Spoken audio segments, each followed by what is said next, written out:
தமிழ்நாடு அரசு அண்மையில் ஓர் அரசாணை பிறப்பித்தது. சாதி பெயர்களை பயன்படுத்தக்கூடாது, அவற்றை அறவே நீக்க வேண்டும் என்ற அரசாணை. அதனை விடுதலை சிறுத்தைகள் கட்சி மனப்பூர்வமாக வரவேற்று பாராட்டுகிறோம். மாண்புமிகு முதலமைச்சர் அவர்களை சந்தித்து அந்த அரசாணையை வெளியிட்டமைக்காக அதனை முறைப்படி நடைமுறைப்படுத்த உரிய நடவடிக்கைகள் எடுப்பதற்காக விடுதலை சிறுத்தைகள் கட்சியின் சார்பில் நன்றியை தெரிவித்தோம்.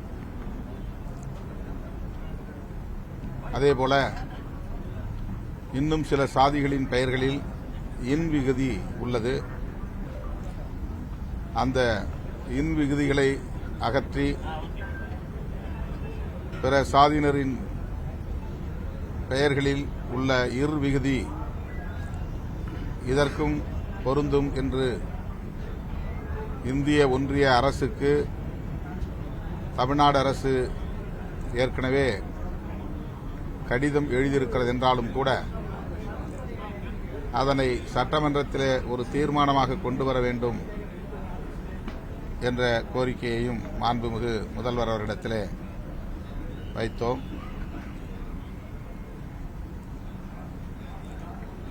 நியமனத் தேர்வில் தேர்ச்சி பெற்ற இடைநிலை ஆசிரியர்கள்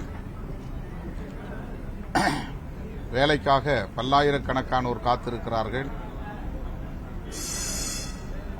நீண்ட காலமாக அவர்கள் காலி பணியிடங்களை நிரப்ப வேண்டும் என்று கோரிக்கை வைத்து போராடிக் கொண்டிருக்கிறார்கள். அண்மையிலே கூட ராஜரத்னம் ஸ்டேடியம் அருகே ஒரு அறப்போராட்டம் நடைபெற்றது. அவர்கள் முன்வைத்த கோரிக்கைகளை மாண்புமிகு முதல்வர் அவர்களின் கவனத்திற்கு விடுதலை சிறுத்தைகள் கட்சியின் சார்பில் கொண்டு சென்றிருக்கிறோம். பள்ளி கல்வித்துறை நியமனத் தேர்வில் தேர்ச்சி பெற்ற ஆசிரியர்களை உடனடியாக பணி நியமனம் செய்ய வேண்டும் என்று வலியுறுத்தியிருக்கிறோம். அதேபோல ஒருங்கிணைந்த பட்டதாரிகள் சங்கம், பட்டதாரிகள் ஆசிரியர்கள் கூட்டமைப்பு சான்றிதழ் சரிபார்ப்பு முடித்து வேலை பெறாமல் ஏறத்தாழ 9,000க்கும் மேற்பட்டவர்கள் காத்திருக்கிறார்கள். கிட்டத்தட்ட 14 ஆண்டுகளாக அவர்கள் இந்த கோரிக்கையை வலியுறுத்தி வருகிறார்கள். கலைஞர் ஆட்சி காலத்திலேயே சான்றிதழ் சரிபார்ப்பு முடிந்து அதிலே 2010, 2011, 2012 ஆண்டுகளில் வேலை பெறவிருந்த 500 பட்டதாரி ஆசிரியர்களும் 50 பட்டதாரி தமிழாசிரியர்களும் தேர்தல் தேதி அறிவிப்பால் வேலை பெற முடியாமல் போயினர். ஆகவே சான்றிதழ் சரிபார்ப்பு முடிந்து அரசு வேலைவாய்ப்புக்காக காத்திருக்கும் பட்டதாரி ஆசிரியர்கள், தமிழ் பட்டதாரி ஆசிரியர்கள் உட்பட அனைவருக்கும் வேலைவாய்ப்பு வழங்க, பணி நியமனம் செய்ய உரிய நடவடிக்கைகளை எடுக்க வேண்டும் என்று மாண்புமிகு முதலமைச்சர் அவரிடத்திலே வேண்டுகோள் விடுத்தோம்.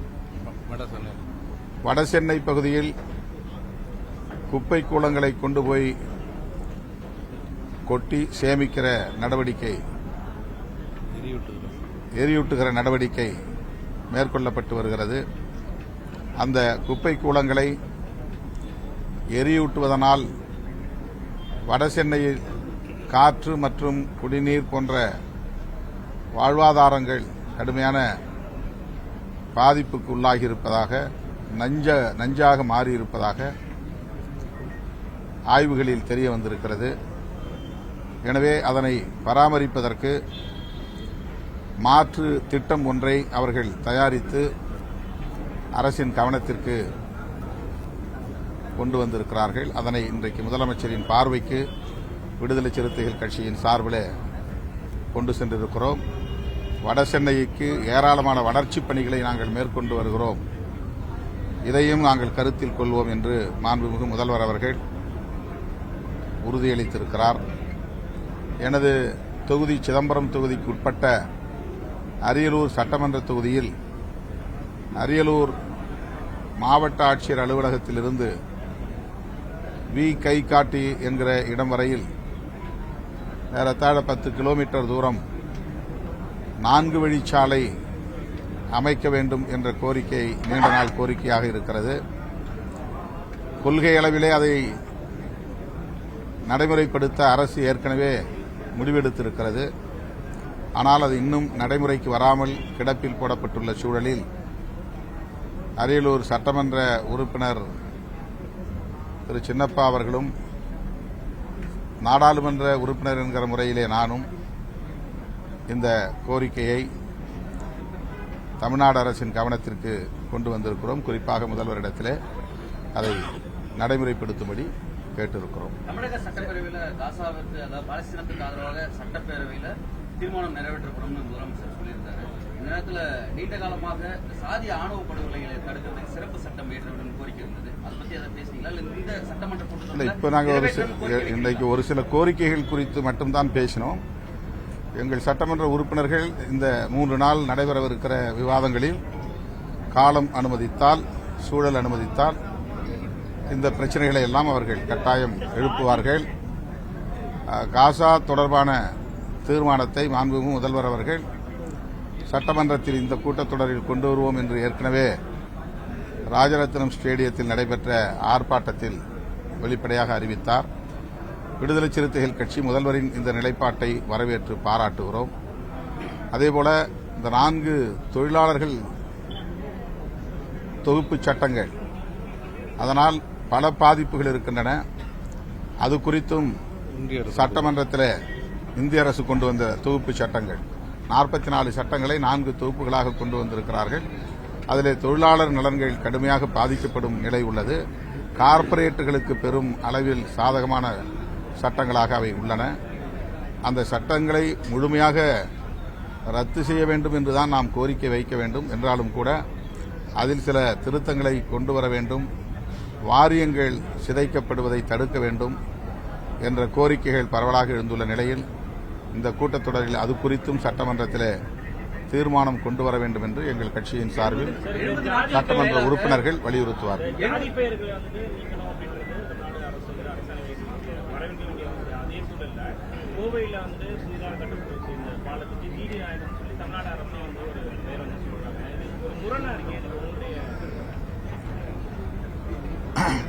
இனி வருங்காலங்களில் எந்த பெயரும் சாதி அடையாளத்தோடு இருக்கக்கூடாது என்பதுதான் நம்முடைய கொள்கை முடிவு. கடந்த காலங்களில் சாதி அடிப்படையில் சில தலைவர்களின் பெயர்கள் புழக்கத்திற்கு வந்து அவை நிலை பெற்றுவிட்டன. அப்படி நிலை பெற்றுவிட்டதனால் அவர்கள் சாதி பார்த்தார்கள் என்று சொல்ல முடியாது. உச்சநீதிமன்ற தலைமை நீதிபதி VR கிருஷ்ணய்யர் என்றுதான் நாம் சொல்லுவோம். ஆனால் அவர் சாதி ஒழிப்பு அரசியலை முன்னெடுத்தவர், சாதி ஒழிய வேண்டும் என்று குரல் கொடுத்தவர், ஏராளமான தீர்ப்புகளை கொண்டு வந்தவர். அதேபோல EMS நம்பூதிரிபாடு மார்க்சிஸ்ட் கம்யூனிஸ்ட் கட்சியினுடைய தலைவர், அவருடைய பெயரில் சாதி பெயர் இருக்கிறது. ஆனால் அவர் இடதுசாரி சிந்தனையாளர், சாதி ஒழிய வேண்டும் என்பதில் உறுதியாக இருந்தவர். எனவே கடந்த காலங்களில் சாதி ஒழிப்பு அரசியல் வலுப்பெறுவதற்கு முன்பிருந்த காலங்களில் சில தலைவர்களின் பெயர்கள் சாதி அடையாளங்களோடு அழைக்கப்பட்டன என்பதனால் அந்த அடையாளங்களை நாம் இப்போதைக்கு அழித்து புதிய தலைமுறையினருக்கு அவர்களை அடையாளப்படுத்த முடியாமல் விட்டுவிடக்கூடாது. அவர்கள் எந்த அடையாளத்தோடு அறியப்பட்டார்களோ அந்த அடையாளத்தை இன்றைக்கு கொண்டு வருவதனால் நாம் சாதியை வளர்க்கிறோம் என்று ஆகாது. இனி நாம் அதை பயன்படுத்தக்கூடாது. பெரியார் உயிரோடு இருந்த காலத்தில் தொடக்க காலங்களில் அவர் நாயக்கர் என்றுதான் அறியப்பட்டார். ஆனால் அவர் வாழும் காலத்திலேயே அவர் அந்த பெயரை உதறி எறிந்து விட்டார், பெரியார் என்று அறியப்பட்டு விட்டார். எனவே தொடக்கத்தில் ராமசாமி நாயக்கர் என்று அறியப்பட்டதனால் அந்த பெயரையே பயன்படுத்த வேண்டும் என்று யாரும் வற்புறுத்தவில்லை, அது தேவைப்படவும் இல்லை. திருவிக்கா அவர்களை கூட முதலியார் என்றுதான் அப்போது அழைத்தார்கள். காலப்போக்கில் அவரே அந்த பெயரை ஏற்கவில்லை, வெறும் திருவிக்கா என்றுதான் இன்றைக்கு நாம் அறியப்பட்டிருக்கிறோம். எனவே அதை நாம் அரசியலாக்க வேண்டிய தேவையில்லை என்று நான் கருதுகிறேன். ஜிடி என்று மட்டுமே பெயர் வைத்து அவருடைய திருவுருவப் படத்தை வைத்து புதிய தலைமுறையிடம் கொண்டு போய் சேர்த்தால் அது மகிழ்ச்சி. அல்லது ஜிடி நாயுடு என்ற பெயரில் தான் அவரை அடையாளப்படுத்த முடியும் என்று ஒரு முடிவை அரசு எடுத்திருப்பதனால் அது சாதியை வளர்ப்பதற்கானதாக இருக்காது என்று நாம் நம்புவோம். இந்த விதிவிலக்குகள் பெயர்களை நீக்கிட்டு புதிய பெயர்கள் சொல்லும்பொழுது ஒரு பட்டியல் தமிழ்நாடு அரசு வெளியிடுறாங்க. பல்வேறு தலைவர்களுடைய பெயர். அது ஒரு சான்றுக்காக தான் சொல்றது. அது பூரா பேர்ல அப்படி வந்து மொத்தமா அப்படி போட்டா ஒரு 300-400 பேரை அரசு பட்டியல்படுத்த வேண்டியிருக்கும். ஒரு அடையாளத்துக்கு அவங்க சொல்லியிருக்கிறாங்க. நாம இச்சா யாரும் எதிர்க்க போறது நமக்கு கோரிக்கை வைக்கலாம். அது என்ன இருக்குது? அது வந்து அதனால அந்த பெயர்கள் அங்க இடம்பெறாத பெயர்கள்லாம் நம்ம சேர்க்கணும்னு நினைச்சோம்னாக்கா அரசாங்கம் வந்து இப்படி ஒரு சான்றுக்காக காட்டியிருக்காங்க. இந்த மாதிரி பெயர்களை வைன்னு சொல்லியிருக்கிறாங்க. ஆனா இல்லண்ணா இப்ப ஜிடி நாயுடுவையும் நம்பூதிரி பாட்டையும் ஒரு விதிவிலக்கா சொல்றோம். அப்படியே இருந்தாலும் அவங்க ஜாதி தலைவர்கள் எல்லாம் இருந்துட்டு போகணும்னா 13 முத்துராமலிங்க தேவருக்கும் வாவு சிதம்பரம் பிள்ளைக்கும் அது பொருந்துமா அந்த விதிவிலக்கு? நாம தான் மக்கள் தான் அது முடிவு பண்ணணும். நாம வந்து வேண்டாம்னு நினைச்சா வேண்டாம், அது வேண்டும்னு நினைக்கிறவங்களுக்காக சில வேலைகள்ல தவிர்க்க முடியாத ஒரு அடையாளமா இருக்குது. வாவுசிக்கெல்லாம் யாரும் இப்ப பிள்ளைங்கிற அடையாளத்துக்கு போறது இல்லை. அவர் வாழ்ந்த காலத்திலேயே வாவுசிங்கிற மாதிரி பதிவாயிருச்சு. மக்கள்கிட்ட அவர் அறியப்பட்டிருக்காரு. 70 நாட்களுக்கு மேலாக சென்னை மாநகராட்சியில் தூய்மை பணி செய்து வந்தவர்களுக்கு வேலை இல்லாம வீடுகளில் வாழ்வாதாரம் இழந்திருக்காங்க. பல்வேறு கட்ட போராட்டங்களை முன்னெடுக்கிறாங்க. மனு கொடுக்க கூட விடாம அவங்களை கைது செய்யறாங்க. இன்றும் அவருடைய போராட்டம் தொடர்ந்துகிட்டே இருக்கு. பெரும்பான்மையா இது குறித்து இந்த கூட்டத்தொடரில் எங்கள் கட்சி உறுப்பினர்கள் தோழர் சிந்தனை செல்வன் மற்ற தோழர்கள் இது குறித்து கட்டாயமாக சட்டமன்றத்திலே குரல் கொடுப்பார்கள். தூய்மை பணியாளர்கள் விஷயமா நாங்க ஒட்டுமொத்தத்தில் தனியார் மயத்தை எதிர்க்கக்கூடியவர்கள் தான். அது இந்த கார்பரேஷன்ல ஏற்கனவே 3-4 வார்டுகளை தவிர மற்ற எல்லா வார்டுகளிலும் தனியார் மயப்படுத்தி விட்டார்கள். எல்லா அரசு துறைகளையும் தனியார் மயப்படுத்தி வருகிற போக்கு அகில இந்திய அளவிலே இருக்கிறது. தனியார் மயமாதலை எதிர்ப்பது அப்படிங்கிற நிலைப்பாட்டை எடுக்காம ஒரு குறிப்பிட்ட இடத்தில் நடக்கிற போராட்டத்தில் மட்டும் அரசுக்கு எதிரான ஒரு நிலைப்பாட்டை பலர் முன்வைக்கிறார்கள். மொத்தத்திலே தனியார் மயமாதலை நாம் எதிர்க்க வேண்டும் என்கிற போது இதே சென்னை பெருநகர மாநகராட்சியில் மற்ற மண்டலங்களில் அல்லது ஜோன் மற்ற மண்டலங்களில் அதிமுக ஆட்சியின் போது அவுட் சோர்சிங் என்கிற தனியார் வசம் ஒப்படைக்கப்பட்ட நிகழ்வுகள் நடந்தேறின. அந்த நேரங்களில் ஒரே ஒரு கட்சி தான் குரல் கொடுத்தது. அது விடுதலை சிறுத்தைகள் கட்சி தான். அரசாணை 152 திரும்ப பெற வேண்டும், அதுதான் அதற்கு இடம் கொடுக்கிறது, வழிவகுக்கிறது. அந்த அரசாணையை திரும்ப பெறுங்கள் என்று நாங்கள் மட்டும்தான் குரல் கொடுத்தோம். இப்போது போராட்டம் நடக்கிற போது முதலில் போய் 3வது நாளே சிந்தனை செல்வன் போனார், 4வது நாள் நான் போனேன். தொடர்ச்சியாக அந்த போராட்டம் முடிகிற வரையிலும் நாங்கள் தூய்மை பணியாளர்களின் பக்கம்தான் நின்றோம். இப்போதும் நிற்கிறோம். அவர்களுடைய கோரிக்கைகளுக்காக நாங்கள் சட்டமன்றத்தில் குரல் கொடுப்போம்.